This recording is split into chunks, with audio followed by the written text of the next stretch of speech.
各位朋友，7月1号，中国的反民族分裂法也叫促进民族团结法实施了，而且这个法呢是属于长臂管辖，在全世界都通用这帮海外的独轮运们可要小心点了。这个斗争的形势好像是到了一个转折点了，该动手的时候就动手了。传来一个最新的消息，就是我经常说的在台湾的那一头我也不知道是纯种的还是串种的，有人说是纯的，有人说是串的。那个叫矢板明夫的那一位被一个香港的好汉给揍了，当街揍了，打得鼻子口窜血。怎么回事呢？我去演讲之后和主办方一起下来，在这个饭店的大厅，我把随身的物品放在沙发上，准备打电话，就有一个戴着棒球帽的黑衣人走进来，他就叫我，回头他就好像讲了一句什么话，我没有太听懂他说的什么，就打了一拳打在我的这个嘴巴附近，当时这个嘴唇破裂了，流了很多血，他就是很扬长而去了，也不是逃走，就扬长而去就走掉了。当时不知道发生了什么事情，后来那个旅馆的人说，这个人已经从昨天早上就已经，昨天一整天，今天也一直待在旅馆，好像在等我的样子了。所以老师，你是觉得他是锁定你，然后攻击你吗？我觉得有可能，但是原因不知道，但是我觉得应该是了，不像是认错人或者是有什么矛盾的问题，是一直在等待的。虽然不知道什么理由，但是首先暴力是一个不应该被允许的事情。我们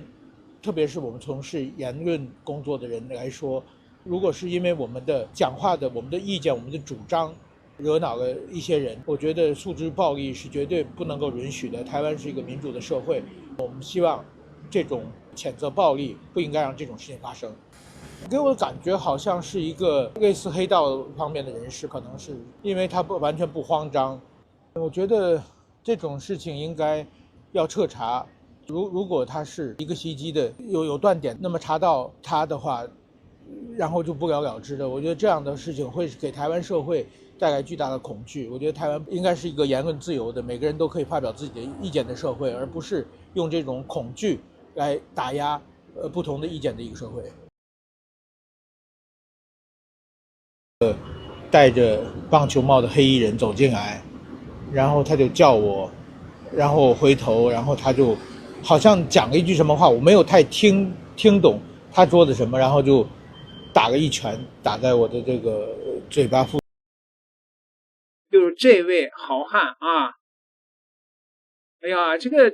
一看就是个练家子呀。这一头说，今天中午我在台中演讲结束后突然遭到袭击说已经到医院接受检查，目前伤势并无大碍，嘴唇因为撞击破裂了，当场流了不少血现在呢门牙有些松动，吃东西还会疼，目前只能吃流质食物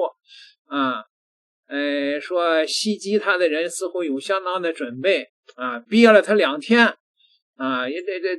一定是阿共仔的阴谋好吧，那到底咋回事呢？哎呀，有这个中国的网友是这么说的，说好消息，据台媒快讯6日台湾省台中市臭名昭著的反华祸台的假鬼子矢板明夫被人暴打有一些这个台湾本地的网友就留言说，我不能说他被打活该，只能说打他的人辛苦了谴责，给予施暴者谴责打得太轻了我绝对反对暴力这个好吧，台湾都看不下去了，这一头脚盆机的那个种，然后他说呢，许多台湾人对明朝16位皇帝、清朝12位皇帝如数家珍，却很少有人能说出统治台湾50年的19个日本总督的姓名，这反映出台湾历史教育的一大缺憾。这个货好像是在中国东北长大的啊，然后呢又跑到台湾去，在台湾那个吃这口反华饭是吧？竟然教育台湾人民说你们得记住你们的日本皇帝，那台湾人民能惯着他呀？台湾人民说你怎么没认真点呢？赞哦，打死算完哦，出来乱讲话要还的呀！啊，是这头史说的吗？啊，说石板明夫酸台湾人说不出19位日本总督被打的啊，活该啊，只能说打他的人辛苦了，说打得好啊，还好没开枪，打死算球了啊，天道有轮回，好家伙！这些台湾本地的网友都看不下去了，是吧？很好，你看了吗？全都是点赞的啊，叫这个石板有难啊，全体点赞，你看了没有？打得太轻了啊！有人说自导自演假的，花钱请人洗脑吗？我觉得演戏的可能性比较小。如果演戏的话，那肯定不能把这人给抓了吧？这人按照台湾的办案效率，那黑社会你别说打个架了，就是出人命，台湾警察基本上都很少有抓住的。就这个效率中午打的他，下午4点，那警察就从那个机场通过监控把这个人给找出来了。那这个人是一位香港的好汉据说姓廖，持着是香港的护照但是呢人家那个现在呢在台湾的警察局说了人家说那个这个事儿误会属于一个误会因为啥呢？因为我那个认错人了认错人了现在台湾的媒体